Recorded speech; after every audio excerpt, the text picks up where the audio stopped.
So we are going to start off with a RIP to the legendary Quincy Jones, who passed away this week at the age of 91. I'm sure everybody is familiar with Quincy. Multi-talented. Man, he done produced greats after he did the most famous one he did was Michael Jackson. Michael Jackson, Off the Wall. Yeah. He said the famous, tune that you hear in it, the piano and stuff. He said Mike had sent him a note saying could he remove them, and he was like, nope. And he Strings. Said, interviewer asked him, he's like, so who won? He said, well, you heard it on the music. So yeah, and some of your all-time greatest hip hop artists, Nas, Jay-Z. I think Tribe Called Quest got samples of them. Everybody samples. Everybody. West Coast phenom. Yeah, sir. So Quincy he got a deep one. Yeah. Now, I got into a lot of Quincy's music when I was doing a lot of sampling and hip hop. So I got into a lot of his jazz albums because they were just very quirky and different. And of course, I got introduced to him through Michael Jackson's music. But like I said, as I got older, I went back and found out his whole catalog. And he's very, there's a lot of variety to his production catalog. He's worked with Frank Sinatra as well. He's also worked with a lot of jazz greats, and he's also produced a lot of music. A lot of people don't know he's the producer of the theme to Sanford and Son. Yep. I think it's called Street Beater is the actual name of the song.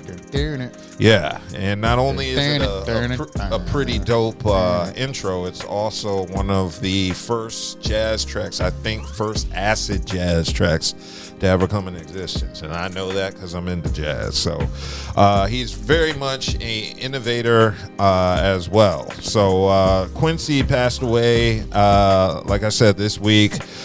He passed away at his home, surrounded by his family, and that was in the Bel Air section of LA. So his family released a statement tonight.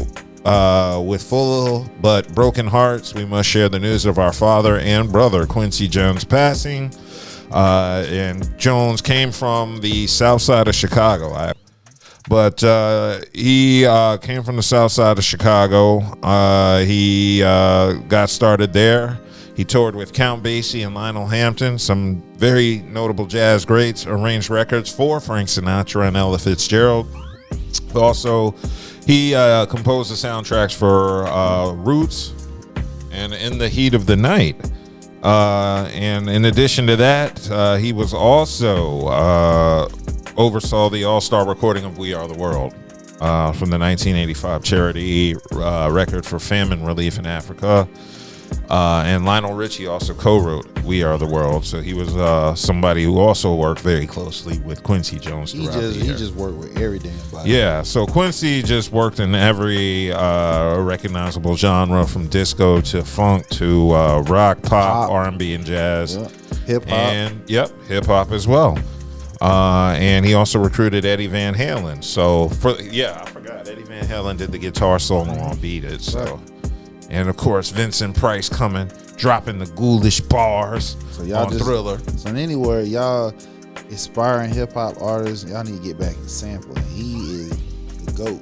Sampling, finding his Quincy Jones music and sampling from. Yes. Well, sampling isn't that easy just because of the money exchange that it costs to clear him. So sometimes that can be a little bit difficult. But nevertheless, his music is definitely inspiring.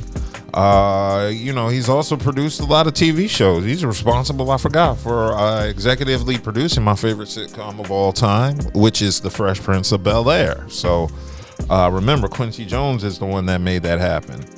And so it's going to be really sad to see the world without him. But of course, he lived a full life going out at 91 years old. So I'm sad to see him go, but he had an opportunity to live a very great life. He started in poverty on the South Side and got all the money in the world and all the respect and became one of the greatest producers of all time. And that's why I thought he was in Seattle, because he went to Seattle and that's where he got known playing jazz, and that's where he became friends with Ray Charles. And Quincy Jones, I've heard lots and lots of stories about Quincy Jones just from people who I've worked with in the music industry as well as in education. I had a music production teacher who worked with Quincy Jones, and he told me, he told me out of his own mouth, Quincy was not that great of a trumpet player, but his actual skill was being able to write music and put together compositions without the use of a piano.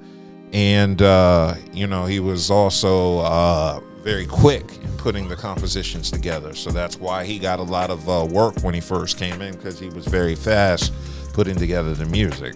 Yeah, but that's what it do. I mean, I've heard lots and lots of stories about Quincy Jones. And, of course, there was that... gangster stories, too? Yeah, I've heard a lot of stories. The gangster stories.